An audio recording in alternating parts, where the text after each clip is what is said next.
ini kita mau ganti ke Mas Rudi. Mas Rudi ini katanya preman pensiun ya. Ya.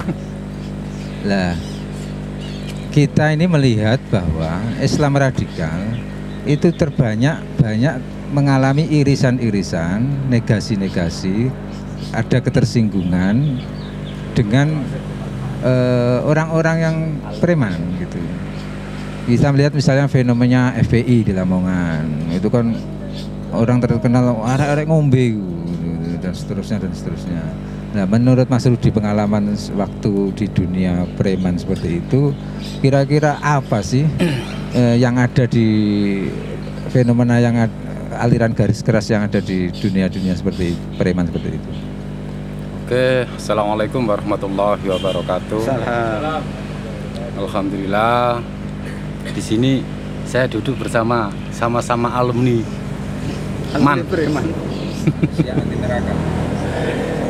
Jadi menurut pandangan saya sebenarnya kalau untuk iri itu sebenarnya nggak iri, Pak.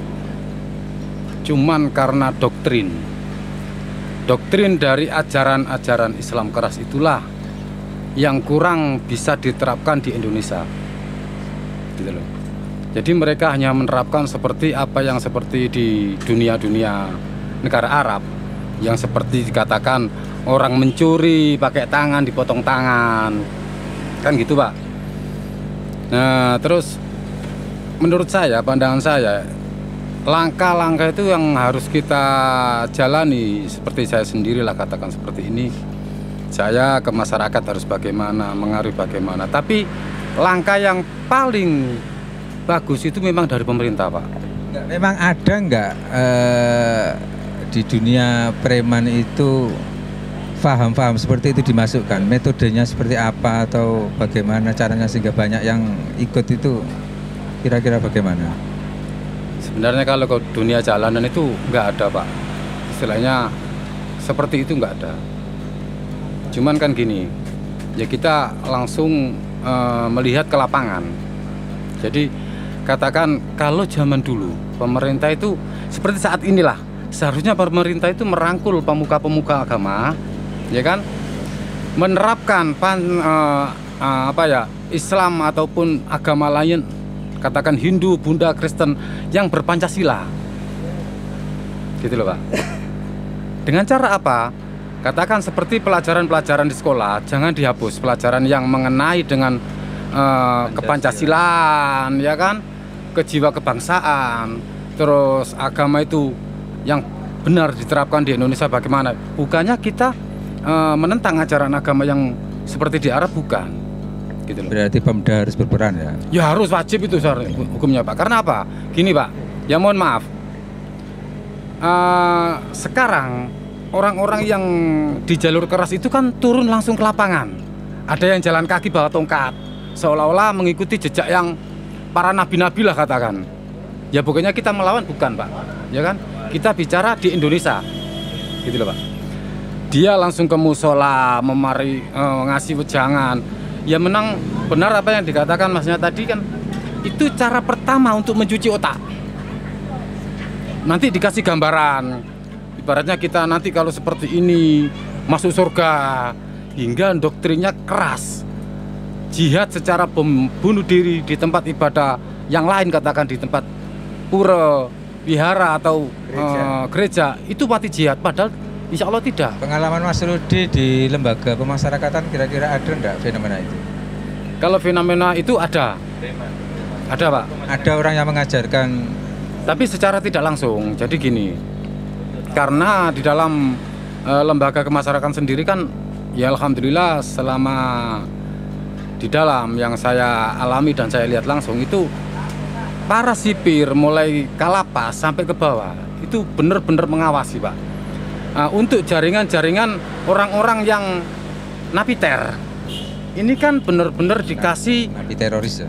Napi teroris ini dikasih ring, tidak leluasa seperti apa yang orang-orang katakan, gitu. Jadi bahkan yang kalau di dalam itu sangat minim, Pak. Karena apa? Bahkan seperti yang di Tuban, katakan, ya kan, di Lamongan ini tidak dicampur barukan dengan napi yang ini, bahkan Sendirikan ya. bahkan napi-napi Nepiter ini katakan ada empat napi, ini tidak satu ruangan Pak. Ya ada kemungkinan kan, kita nggak tahu Pak ya, kalau dijadikan satu akan menjadikan suatu pemikiran atau pemusyawaraan yang akan mengkhawatirkan lingkungan, iya gitu loh Pak. Ini dipisah, kamar sendiri-sendiri. Nah, sekarang tinggal dari pihak Pemda itu harus katakan duduk bersama TNI, Polri, pemuka agama. Berarti ya kan? selama ini Pemda belum pernah Itu yang belum tahu Pak, saya Pak. Jadi katakan, ya mohon maaf lah, kalau sejamannya sampean katakan, iya, anak mondok pulang dari pondok liburan itu nggak main HP Pak. Satu, acaranya anak pondok yang lalu itu apa? Pergi sowan ke kiai-kiai yang lain, ya kan? Cari barokah. Kayak alumni MAN ya. Nah, insya Allah seperti itu. Dan saat ini kan nggak ada seperti itu Pak. Nah, kita dimasuki dengan apa ya? Saat ini banyak orang mengatakan JI kan Pak. Jenggot indah. Jenggot indah. Padahal itu sebenarnya juga benar. Itu sunnah memang Pak, benar. Karena banyak yang di Indonesia itu ajaran-ajaran yang kurang cocok diterapkan di Indonesia, ya kan? Katakan apa ya? Indonesia itu nggak bisa Pak dijadikan suatu seperti wawasan orang-orang JI itu. Negara Islam nggak bisa. Oke. Itu menyimpang dari Pancasila gitu loh Pak. Oke Mas Rudi. Jadi intinya Mas Rudi kepingin Pemda ikut terlibat menyelesaikan tentang aliran keras ini melalui pendidikan. Satu itu salah satunya. Misalnya bagaimana muatan-muatan lokal di SD SMP itu dikenalkan tentang khasanah budaya Lamongan. Dia punya candi, dia punya masjid yang dari Hindu, dia punya macam-macam peninggalan itu biar kenal sehingga kebudayaan lokal ini akan melawan ideologi transnasionalisme. Nah ini Pemda memang belum pede, belum percaya diri bahwa budayaan peninggalan lama yang di lokal Lamongan ini bisa untuk di-create, dibungkus seperti yang Mas Husen lakukan sekarang dengan menata Candi Pataan, walaupun itu dulu yang mulai Mas Priok dengan teman-teman, sekarang sudah diteruskan, dikembangkan. Semoga itu bisa menjadi ikon. Kurang percaya dirinya bagaimana? Pemda itu belum yakin bahwa nasionalisme itu bisa dibentuk melalui percaya diri terhadap leluhur-leluhur yang sudah mendahului kita. Prestasi-prestasi leluhur kita di Lamongan ini kan banyak. Balon. Nah itu sudah diterapkan, dilakukan sama Pemda? Belum. Nah berarti kan ya nggak bisa dikatakan. Iya Pak ya. Itu ayo kita lakukan dulu sebenarnya. Jadi minta tolong pihak TNI, Polri dirangkul, ya, pemuka semua pihak, agama semuanya dan pemuka-pemuka katakan kiai kampung Pak. Ya kan? Sekarang ganti masjid. Masjid ini selaku tokoh agama, karena dia mudin dan juga keras ya. Man itu terkenal agama ya.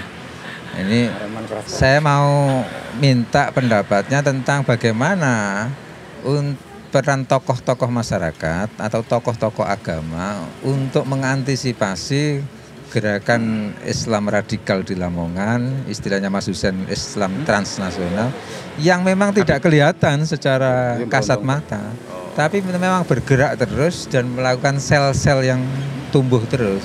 Ini bagaimana strategi-strategi tokoh agama, tokoh masyarakat menurut Mas Suyit? Monggo. Wah, oke, terima kasih. Kita kembali lagi nih kayaknya. Soal Islam transnasional memang satu sisi kayaknya benturan antara Islam dengan Pancasila, tapi sebenarnya enggak, bahwa Pancasila itu juga ijawanta dari nilai-nilai Islam, lengkap sudah di sana. Tapi kemudian ada paham-paham yang dalam tanda kutip radikal memaknai bahwa ajaran Islam itu harus keras, harus ekstrim, ya, bahasa Mas Rudi saklek. Ya. waya perang ya perang koyo zaman biyen ndak. Sebenarnya banyak metode kenapa sampai ada konsep Islam Nusantara, artinya bahwa Islam yang ada di Indonesia itu sangat erat kaitannya dengan budaya-budaya lokal lah. Para wali kita juga sudah sangat elegan sekali kan untuk syiar Islam dengan metode itu. Nah, ini kan sangat bagus sekali bagaimana menumbuh kembangkan anak-anak muda yang di bawah ini mulai pendidikan dasar sampai menengah. Utamanya ini kan pendidikan yang sangat menentukan kan. Ya itu perlu digarap juga. Jadi salah satunya memang betul lewat dunia pendidikan. Kebetulan ini ada bekas ketua Ma'arif. Ya, Ma'arif. Iya, bukan. Ya, dari Ma'arif sangat berperan sekali. Jadi itu bisa diimbuskan pada generasi selanjutnya bagaimana membuat pemikiran anak-anak muda ini lebih bisa bergerak, melakukan perubahan, tapi dalam konteks Islam Nusantara yang dekat dengan budaya-budaya kita. Itu terus dari segi pendidikan. Tokoh-tokoh agama seharusnya bagaimana Mas Yudi? Tokoh agamanya saya pikir juga sudah melakukan upaya-upaya, meskipun sampai saat ini juga perlu pembenahan-pembenahan atau gerakan yang ya terus-menerus. Karena memang dikatakan tadi itu sebuah sel yang gak bisa mati jari ini ya memang otak kan, sebuah kesadaran nalar yang dibangun seperti itu ya harus juga diimbangi dengan nalar yang berimbang. Nalar yang kontradiktif dalam arti untuk membangun, menyadarkan bagaimana anak-anak muda itu gerakannya kepada membangun peradaban di lingkungan sekitarnya dengan damai, nggak harus perang yang kayak ala penyebaran Islam sampai nangoni Konstantinopel dengan perang itu ya enggak ya. Ya metode sebenarnya kepada metode dari segi pendidikan. Kemudian peran ulama, kiai sudah dilakukan melalui pemetaan. Jadi terutama di pondok-pondok pesantren dan lembaga-lembaga pendidikan yang berafiliasi dengan Ma'arif seperti dulu itu kan sudah dilakukan. Meskipun dalam tataran selanjutnya ini masih harus dilakukan pemetaan dan evaluasi yang lebih dalam tentang tadi katakan ada kurikulum yang harus tidak dihilangkan yang bernilai kebangsaan. Dulu ada PSBB ya. Ada PMP, PSBB lah itu kan P4 mungkin turunan Orde Baru dulu, tapi nilai manfaatnya kan besar juga untuk melakukan kesadaran anak muda untuk lebih bersikap anggun dalam hal merubah dirinya dan bersosialisasi dengan lingkungannya untuk menciptakan Islam yang damai kan gitu. Jadi para kiai sebenarnya sudah melakukan upaya itu.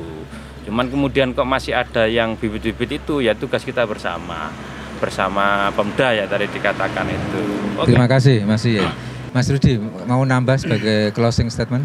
Jadi gini Pak, katakan seperti tadi yang dikatakan, kalau memang